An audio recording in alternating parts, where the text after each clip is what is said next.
This is the Wheel of Time Spoilers podcast. Your hosts are Seth Jacobson and Patrick Heiler.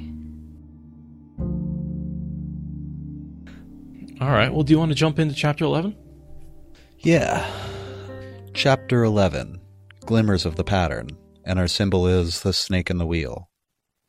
For once, Ingtar called a halt to the day's march with the sun still golden above the horizon. The Duff and Shinarans were feeling the effects of what they had seen in the village. Ingtar had not stopped so early before, and the campsite he chose had the look of a place that could be defended.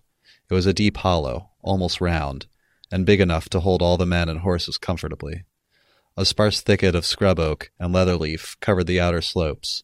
The rim itself stood more than high enough to hide anyone in the campsite even without the trees. The height nearly passed for a hill in that country. And I have the next couple lines because we were talking about this in the previous chapter. All I'm bloody saying, he heard Uno tell Reagan as they dismounted, is that I bloody saw her, burn you, just before we found that goat-kissing half-man. The same flaming woman as at the flaming ferry. She was there, and then she bloody wasn't. You say what you bloody want to, but you watch how you flaming say it, or I'll skin you myself. You missed a curse. You missed a bloody in there. Oh, whoops. Or I'll bloody skin you myself and burn the goat hiss and hide, you sheep-gutted milk drinker. Uno's so much fun to read. Sheep-gutted milk drinker. But that's Uno vehemently defending that because nobody believes him. People think he was just like saw the curtains rustling in the window and thought it was a woman's dress or something like that. And he's sure about what he saw, but nobody believes him. But we know that he saw what he saw. There was a woman in a white dress that's been following them around and watching them. And she has been since before this. In the land of the blind, the one-eyed man is king. No one else can see her, but Uno sees her twice. With his one eye. With his one eye. But yeah, no, totally, it's her. And we don't see him see her the second time. We see him, if that makes sense. We see her in the curtains for the ferry, but we don't see her in that village, even though Uno says he does. So I went back and read that chapter and I was trying to figure out where does he see her? And it doesn't actually show him seeing her the second time. Yeah, we don't actually see her in the narration. And of course, Rand is like, well, how could she be the same woman? She couldn't have gotten ahead of us. Well, she Unless can't. she She was can travel. traveling. Yeah. He shied away from the thought, even more than the Fae nailed to the door. He wanted to forget that room, and the flies, and the people who were there and not there. The half-man had been real. Everybody had seen that. But the room. Rand's still stuck on that crazy experience he just had. Well, yeah. That was kind of crazy. Too. But, it was real. I guess that is one possibility we didn't even bother mentioning is that he's going insane and seeing things. But that's not what's happening. No. It's what he thinks is happening. And they're all scared to their toes. Yeah. When you see something nail a Myrddraal to a door like that, that is terrifying. Rand put his other foot on the ground. Ingtar, what happened back at that village? Trollocs took them, the same as the people at the ferry. That is what happened. The Fade, Ingtar shrugged, and stared down at a flat, canvas-wrapped bundle, large and square in his arms. He stared at it, as if he saw hidden secrets he would rather not know. The Trollocs took them for food. They do it in villages and farms near the Blight. And we know it's not just food, it's also for creating Myrddraal blades and possibly for breeding. Occasionally for making new bodies for Dark Friends and Forsaken. Right. And we know the Fades enjoy raping the women. Yeah. That's what he's referring to here when he says, and the half-men like to have their fun. Right. And the fun he's referring to is brutal rape. Sometimes we get the people back, and sometimes not. Sometimes we get them back and almost wish we hadn't. I'm guessing that's because they are either missing limbs or are just not right in the head. Somebody says at some point that you go insane when Myrddraal torture, rape, does all sorts of awful things to people. I feel like that's one possible refuge in that situation, is your mind just breaks. Yeah. Because you can't escape it any other way. The Fade back there didn't have any fun, Ingtar. What could nail a Myrddraal to a door, alive? Ingtar hesitated, shaking his head, then pushed the big bundle at Rand. Here, Moraine Sedai told me to give you this at the first camp south of the Aranin. I don't know what is in it, but she said you wouldn't need it. She said to tell you to take care of it. Your life may depend on it. Rand took it reluctantly. I was told to tell you at the same time that if anything happens to me, the Lances will follow you. Me? Rand gasped. Later he says, that's crazy. So this is the evidence that we get that, Uno and everybody knew that he was the next person in charge this whole time. Right, they Rand were is all the told. only one that doesn't know until this point. Exactly. Except for Matt, Perrin, Loyal. I assume they don't know. Yeah, I would guess Matt and Perrin don't know. Yeah, Loyal probably doesn't either, because they're not part of the chain of command, so they wouldn't have been informed of the chain of command. Rand wanted to say it was no duty of his, but instead he said, Uno knows about this. Who else, Ingtar? All the Lances, Ingtar responds. It's basically everyone except for you. But Ingtar seems sure of Rand and that he'll be able to do the duty if he has to. And he's probably right. Ingtar walks away and Rand goes to open the bundle. And I just highlighted, she wouldn't have, referring to Moraine. She couldn't. A small voice answered, oh yes, she could. She could and would. And he opens it and sees that it's the dragon banner. I highlighted the description, but I probably don't need to read it. We know what the dragon banner looks like. Yeah. And this is just her. I mean, she's right. It does save his life. Yeah. I wonder if she has any foreknowledge about that. I think it's just being smart. Yeah. And knowing that he's the dragon and knowing that the banner was there, put there for great need. It belongs to him. Right. More or less. I'm sorry. I'm thinking about the chain of command and I can't help but get the Firefly quote out of my head. You know what the chain of command is? The rotten chain I get and beat you with till you know who's in command. Wait, isn't it Jane that says that? Yeah, it's Jane. I just rewatched that with Julia recently. No, I think there's some confusion. There are two banners. There's the dragon banner, or the banner of the dragon, and the dragon banner that has this ancient symbol of the Aes Sedai on it. Well, the banner that they get with the horn is described here. And that's got the red dragon with the gold scales. Yeah. Pretty typical Asian dragon that we're all familiar with. And that later becomes the symbols on his arms. But they also refer to the dragon banner as the one with the yin-yang flame and fang on it. Yeah.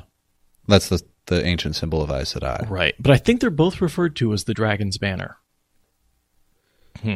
Well, the one that was posted first here in Discord is the banner, LTT's banner, the banner of Lews Therin. The one on the bottom here, I think Rand uses later, although he does use both. The one he pulls out of this package is the one with the serpent. Yes. Yeah, so this is the dragon banner is the one with the serpent. The banner of the dragon, or the dragon's banner, is the one with the Aes Sedai symbol on it. Right. So the difference between the dragon banner and the dragon's banner. But they are different. This is like true power, one power, true source. Oh, gosh. It would be okay if he didn't use true source as the name, as where the one power came from, and then use the one true source. Ugh. Which makes me think that possibly the creator and the dark one are the same thing, and da-da-da-da-da. Like, I don't know. Like, I can get deep into it, but I think it's more likely he just reused his language. The one true source of the power. God.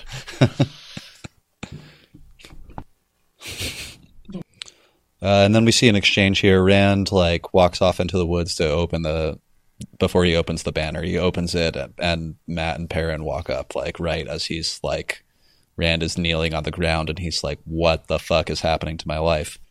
And Matt starts making fun of him a little, and then Rand kind of explains what's happening, or he believes that the tower wants to make him into a false dragon to use for some purpose. And I like that Perrin immediately has the insight that, if they want to use you as a false dragon, you must be able to channel.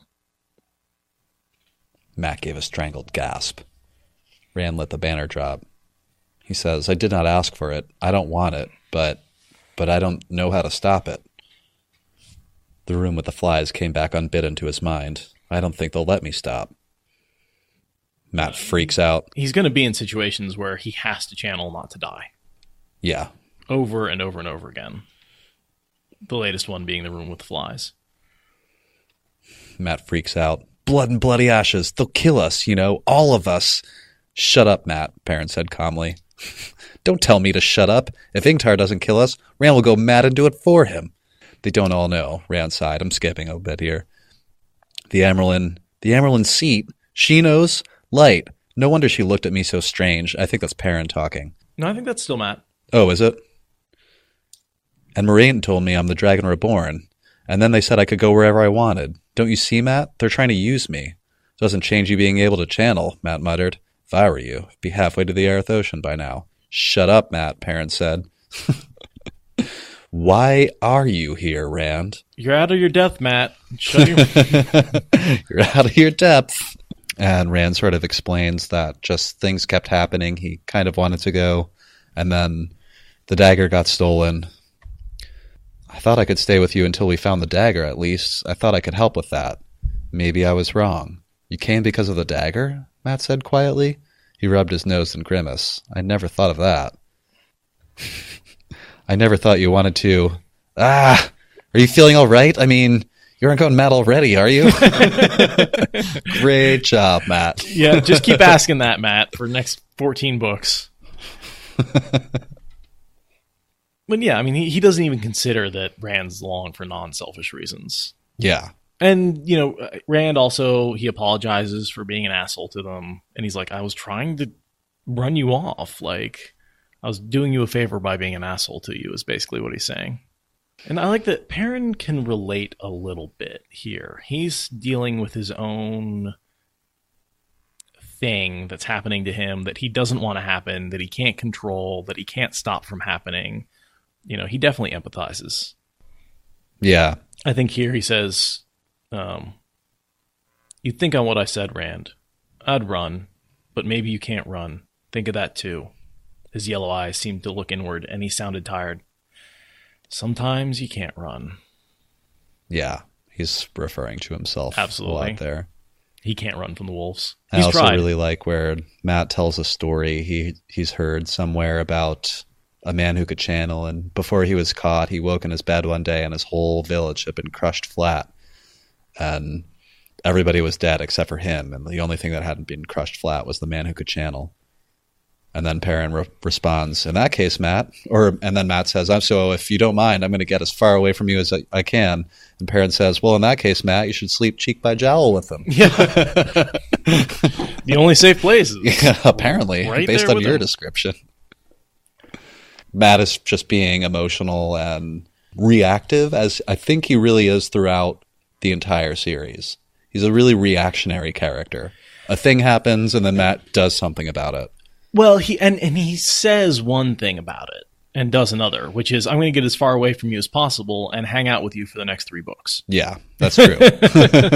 Like, he goes with him to Ruidion, he goes with him to the stone, like, I guess he ends up in the stone with him at the same time, but yeah, he can't get away from him, even though that's what he says he's going to do. So, another example of Matt doing one thing and saying the opposite, or saying Matt one thing. Does try also. There's probably a lot of Taverin play happening. There's a huge amount. Because isn't there a whole series of scenes that happens in the stone where Matt packs all his bags and puts on his hat and tries to walk out the door, and then something happens. Yeah.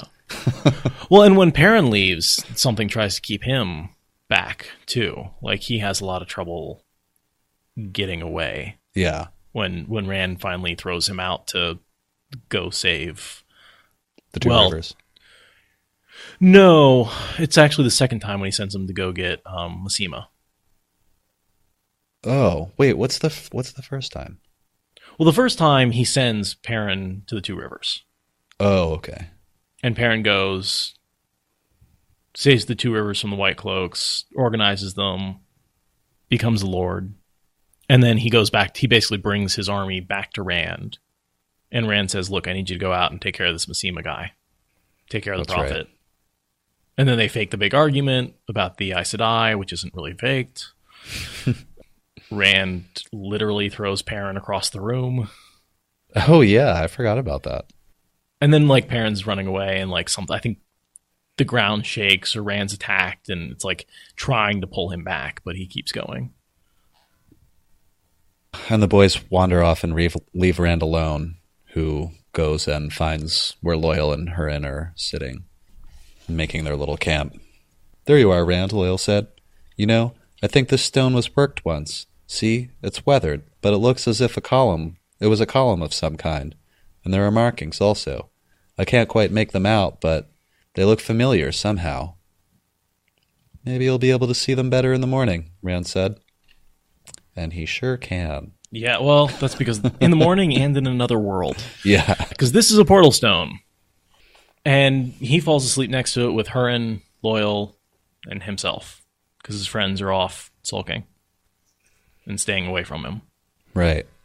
Should I read the last line of this sequence? Basically, he hangs out with Loyal and Hurin for a while and lays awake for a while after that, worrying about all the crazy events that have been happening to him. And an exhausted sleep finally came, and with sleep, unbidden, the void surrounded him, flickering with an uneasy glow that disturbed his dreams. And then I flipped forward to the next scene where we have Rand, and I just wanted to read that sentence. Sure. It's another chapter and a half. "The light of the rising sun woke Rand, and he wondered if he were dreaming. He sat up slowly, staring. Everything had changed, or almost everything." So, between him going to sleep and him waking up, we don't have any mention of him seizing the power or doing anything. No. So I think, Selene tells him that he caused them to go through the portal stone. I think she sent them through the portal stone the first time. I think she's been watching them. She was just there in the town. She sees them sleep next to a portal stone. She sneaks up and totally takes advantage and just sends the four of them through. It's believable. Yeah. Because I don't think Rand is holding the power. I don't think he does anything. I think this is 100% Lanfear. I don't think using the portal stone is something you could accidentally do. It seems like it would be a delicate procedure. Like you have to select, and even if you accidentally activated the portal stone, you might transfer yourself to open space somewhere or something. Right. The likelihood that you would land in a world where you could actually live for any period of time is pretty low. Well, I think on the portal stones, they only put worlds you might want to go to. I don't think they carved symbols of deadly worlds into them, although things could have changed. Yeah, I don't know. I can't speak to that, but... Because there's many more worlds than are carved on any given portal stone. Sure. There's infinite worlds, right? Right. Well, because remember, the portal stone is separated into two sections. I think the top section is for location, and the bottom section is for alternate worlds. Okay. And you can actually combine those, and you could go to a specific location in an alternate world. Or a specific location in your world. Yeah. And so, or just to your current location in another world. But yeah, he doesn't seem to engage it consciously at all. I'm almost 100% sure it's Lanfear who sends him through. Yeah, it doesn't really make sense that you could accidentally use the portal stone in your sleep. Right. I don't think that's... And if there was, I had a feeling we'd be given a dream, or we'd be given some sort of sequence where Rand does something, where he feels hot and his bones feel like they're prickling and, cold and, all the channeling stuff. The text could almost lead you to believe that because he's looking at Saidin or sensing Saidin as he falls asleep. Is he? Or Saidin, rather. Yeah, it says... An exhausted sleep finally came, and with sleep unbidden, the void surrounded him, flickering with an uneasy glow that disturbed his dreams. Ooh. So it's there, but, can you channel in your sleep? I don't think so. Only spirit. That sounds right. But even then, you have to be aware enough to... I guess. I still think this is Lanfear, but the flickering with an uneasy glow that disturbed his dreams, that's a tough line. I think it's Lanfear that manipulates the stone while the three are asleep. And then, of course, she ends up where they are. How convenient. Right. How would she know where they went unless she had sent them through? Sticking with that one. And then the rest of this chapter is from Fane's perspective. But you can channel spirit in your sleep, and it does only require... Does it only require spirit to use the portal stone? I don't know how the portal stone works. He says he channels into a... he puts his hand over the thing and he channels, but I don't know if he says what he channels when he uses it. He doesn't know how to... Yeah. I don't know if he can even tell the difference between the flows. No, he can't. He doesn't yet. Yeah. He can't. Paddon Fane stared northward out into the night, past the only fire in his camp, smiling a fixed smile that never touched his eyes. He still thought of himself as Paddon Fane.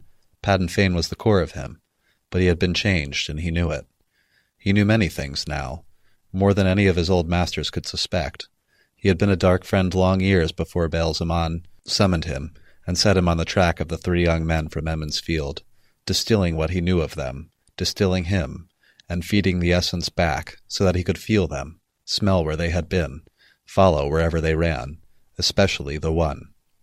A part of him cringed, remembering what Baal-Zaman had done to him, but it was a small part, hidden, suppressed. He was changed, following the 3 that had led him into Shadar Logoth. He had not wanted to go, but he had had to obey. Then, and in Shadar Logoth, Fane drew a deep breath and fingered the ruby-hilted dagger at his belt. That had come from Shadar Logoth, too. It was the only weapon he carried, the only one he needed. It felt like part of him. He was whole within himself now. That was all that mattered. And so that makes me think that having the dagger is really what allowed Paddon Fane and Mordeth to come together as Ordeath. Yeah. Mashadar is the glue that's like... This is how I'm imagining it. That's holding Fane and Mordeth together. Because Mordeth is the spirit of the man. Right. Fane is the distillation of a human and whatever and touched by the Dark Ishmael One. did to him. And Mashadar is the force. Sort of the souls of the dead. The dark yeah. force that isn't the darkness or the light. It's chaotic evil. And I think what you have in Fane is a mindless Mashadar gaining a mind. Yes. And so Fane ends up, as we see sort of in the last battle, and a little bit when he attacks Rand and gives him the wound in his side, he is sort of the Mashadar anchored in a body rather than in a place and given a mind. He's been touched by the Dark One, and directly. So you have like this piece of the Dark One, yeah, which is touched by another great evil, but they're equal evils in a sense. And yeah, well, as we see in the cleansing, they are pretty much equal and opposite. And the only way that, and essentially it's like oil and water, that you can't. The oil of Mashadar and Mordeth was unable to take over the water of the Dark One, but now there's sort of, we're creating an emulsification. Emulsification? Is that right? I think that's right. Essentially, we're making milk, right? We're taking the fat and mixing it in with the water, and the cream normally rises to the top. And Mashadar is like an emulsion, yeah. And Mashadar is milky looking, so I think that's where my analogy totally works. Yeah. Which is why Mashin Shin runs into Fane/Mordeth and acknowledges him as a friend and equal. Mashin Shin is its own thing. Yeah. But I don't know if Fane actually got infected with it. I think Fane infected Mashin Shin, not the other way around. Yeah. They like... I'll continue on here because a lot of this really made me want to read it out loud. I don't think from Fane's perspective. We see so little from Fane's perspective that almost every bit of it has meaning. I'm picking up right where I left off before. He cast a glance to either side of his fire. The 12 dark friends who were left, their once fine clothes now rumpled and dirty, huddled in the darkness to one side, staring not at the fire, but at him. On the other squatted his Trollocs, 20 in number. The all-too-human eyes in those animal-twisted men's faces, following his every move like mice watching a cat. It had been a struggle, at first, waking each morning to find himself not completely whole, to find the Myrddraal back in command, raging and demanding they go north, to the Blight, to Shale Ghul. But bit by bit, those mornings of weakness grew shorter, until he remembered the feel of the hammer in his hand, driving the spikes in, and he smiled. This time it did touch his eyes, with the joy of sweet memory. Yeah, I don't think we need to go into too much detail about that. No, it's because just we already great have. And dark yeah. paragraph or two paragraphs, but On that description of how he awoke not fully in control of himself. He didn't have his power. The Myrddraal would take them north. After a few hours, and that grew shorter and shorter each time, he was able to take back control, kill somebody, and turn them south. And that was that pattern that we saw over and over again until he nailed the Myrddraal into the window, or onto the door. this is interesting. Did you see what Fowl wrote? In Swedish, padden means the toad. Well, that's pretty accurate. Mat is Swedish for food, and rand is Swedish for stripe. That's odd. I doubt that was intentional. Do you think it was intentional? Padden, maybe. The toad, yeah, it sort of makes sense. Yeah. So while he was distracted by killing Myrddraal, that's why the Trollocs took everybody from that town. Yeah. And he's like, no. We don't need these folks. Just kill them all. Because this is a memory here, right, where he says, Fane says to them, kill them, all, you may feed, but then make a pile of everything that remains, for our friends to find. Put the heads on top, neatly now. No, that's current. Oh, is he talking about the villagers that are with them? Yes, so they took a bunch of villagers captive, and he's been sort of in ecstasy for a while because of killing the Myrddraal. Yeah. And so he's been sort of basically post-orgasmic and not really paying attention. And so now he's coming out of it and looking around and going, whoa. I didn't say you could take all these villagers. I don't want them. Kill them and leave a pile of bodies. And we'll see Ingtar come across, in the party comes across that pile of bodies after Rand, Huron, and Loyal are gone. Gotcha. But that's in an upcoming chapter. Put the heads on top, neatly now, he laughed, and cut it off short. Go. The Trollocs scrambled away. I'll just read this because it's so freaking metal. The Trollocs scrambled away, drawing scythe-like swords and raising spiked axes. In moments, shrieks and bellows rose from where the villagers were bound. Pleas for mercy and the children's screams were cut off by solid thuds and unpleasant squishing noises, like melons being broken. Fane turned back on the cacophony to look at his dark friends. They were his, too, body and soul, such souls as they had left. Every one of them was mired as deeply as he had been before he found his way out, every one with nowhere to go except to follow him. Their eyes clung to him, fearful, pleading. You think they will grow hungry again before we find another village or farm? They may. You think I will be letting them have some more of you? Well, perhaps one or two. There aren't any more horses to spare. Desperate, with nowhere to go, nothing to do. Jesus. Yeah. A quick question. The sentence that says, their eyes clung, it's in that paragraph you just read. Their eyes clung to... Oh, weird. Their eyes clung to fearful pleading? Yeah, I read it wrong. I inserted him. Him. Yeah, no, I was wondering about that, because reading it, their eyes clung to fearful pleading. It seems like it's missing a subject of that sentence. If it was fearful pleading... I mean, it's in my print copy, and it's in your digital copy, yeah. So that's the book. Their eyes clung to fearful, comma, pleading. If it was fearful pleading without the comma, I'd say that was one word. But their eyes clung to fearful? Maybe I'm reading it wrong, but that doesn't seem to make sense to me. I'm going to go with what I just said. Yeah, I feel like they left out a him. Subconsciously corrected that. Their eyes clung to him, fearful, pleading. Their eyes clung to him, fearful, pleading. That would make sense. Yeah. Well, I think we just found a mistake in the book. Probably a typo? I don't know. Well, I think if it's either you or the horse, you're like, I'll run. Eat the horse. Yeah.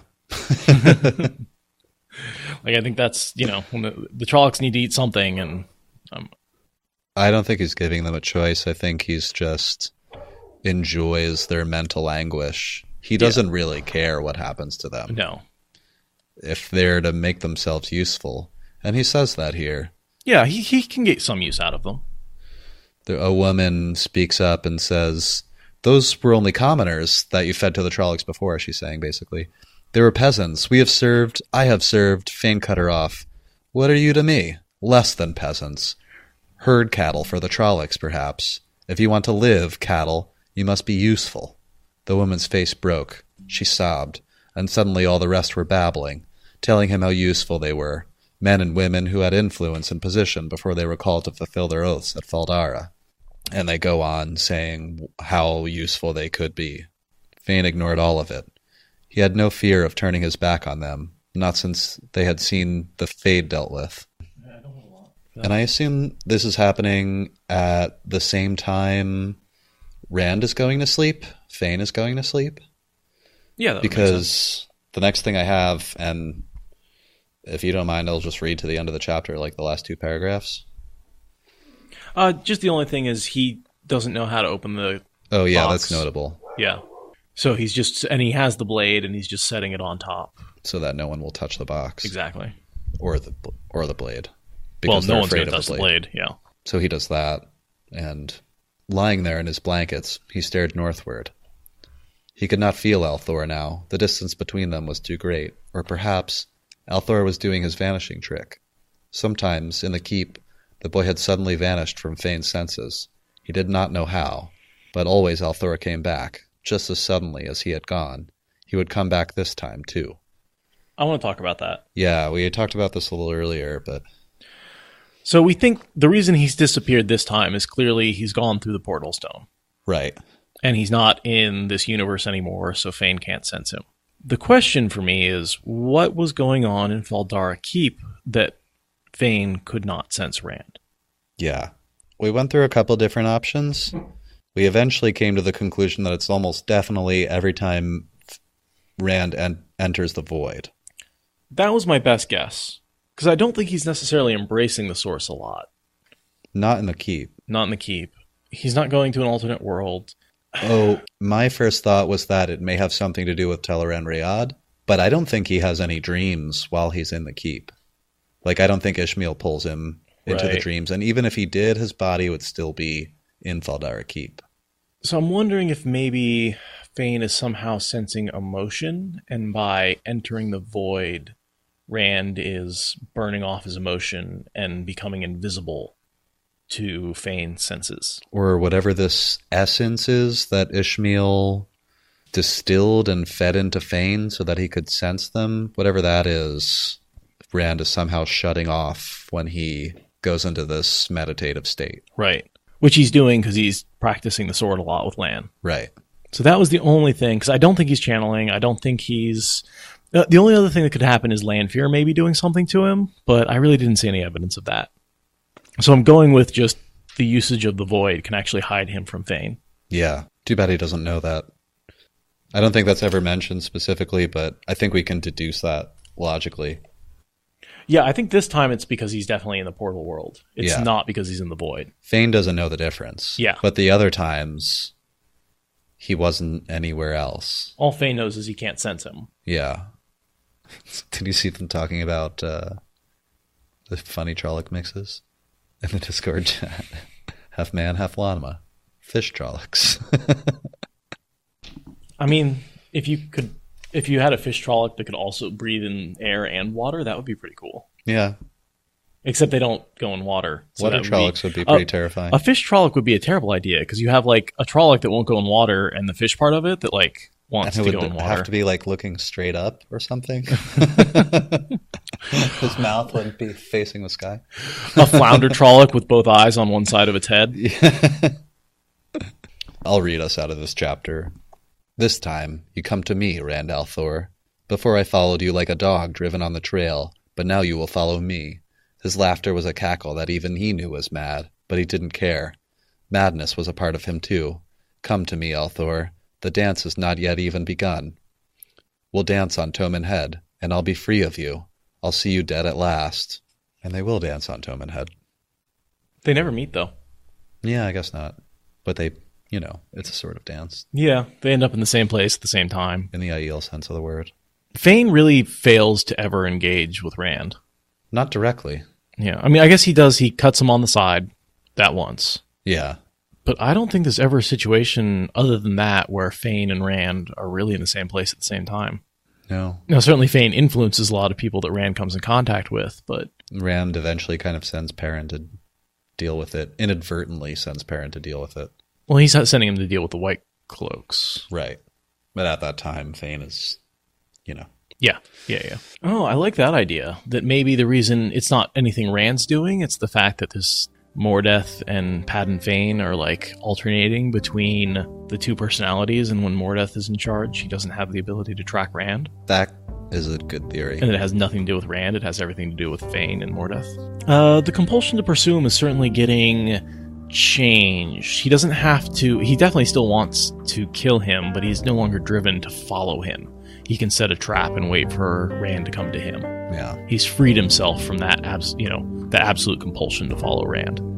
And I think that happens with when he gets the dagger, basically he becomes whole and is able to use the power of Shadow Logith to free himself from the compulsion to follow Rand. Now he just hates him. Yeah. And wants revenge. And I think on that revenge note, I'm going to call it a night.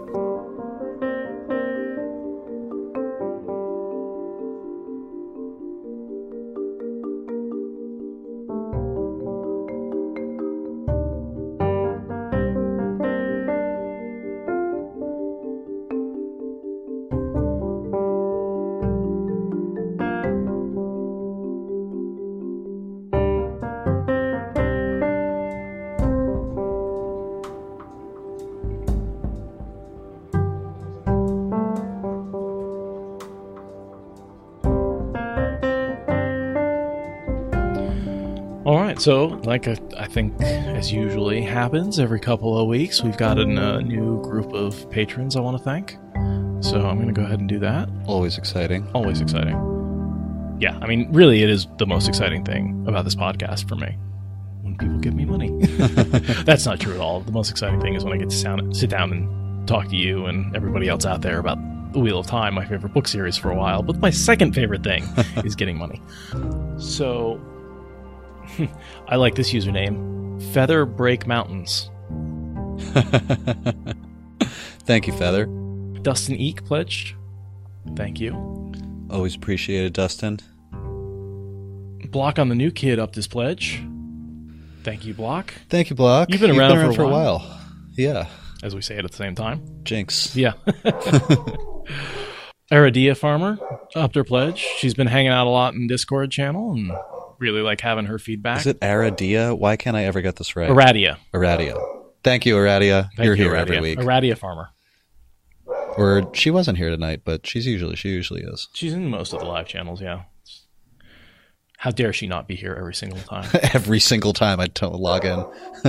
Justine Smith pledged. Thank you, Justine. Tyler Cummings pledged $5. Appreciate you, Tyler.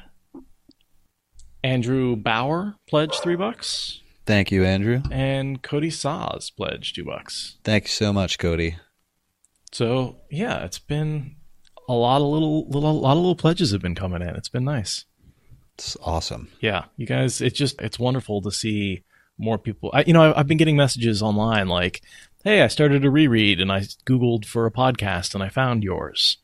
And I think there's just people constantly starting rereads, looking for podcasts to listen to. Huh. And so there's a consistent drumbeat of people who find us I wonder and what start happens listening. if you just Google like Wheel of Time podcast. Well, I mean, Google knows who you are, so they should. Oh, the Legendarium is number 1, and we're number 2. And then... See, I see a Reddit thread is number 2. We're number 3. Oh. Huh. I got a different result. That's because I spend a lot of time at Reddit. Oh. And TWOT Cast. They did a whole series. They sort of did a Legendarium style run at the series and did like 3 episodes per. I haven't listened to it. Gotcha. Yeah, they're like number 5 on But they haven't been doing the Wheel of Time for a couple of years now. They moved on to a bunch of other series. Even though it's called TWOT TWOT Cast. Wheel of Time. I'm not going to pronounce that out loud. Twat podcast. Oh, that's a good point. Oh, like number 6 or 7 down on my Google searches. Any chapter by chapter podcast for the Wheel of Time? One that doesn't spoil the rest of the series? Nope. How do you not like? How can you do a chapter? But I guess if you're going through chapter by chapter, reading it for the first time, but then you're just going to be going, I don't know what's going on in this chapter. I don't know what's going on in this chapter. Like, you'd also have to, first of all, you'd have that problem, but you'd also have to, like, so much time you would have to invest in a series you don't even know that you like. Exactly. So, like, I couldn't genuinely produce the, like, questions and interests that I would as a first-time reader. No way. I could wouldn't be able to. Probably more questions, but they wouldn't necessarily be good questions. Yeah. Or I'll bloody skin you myself and burn the goat hiss and hide, you sheep-gutted milk drinker. Thank you for listening to the Wheel of Time Spoilers podcast. Rate us in the Apple Podcast app or support us on Patreon. Is that good enough?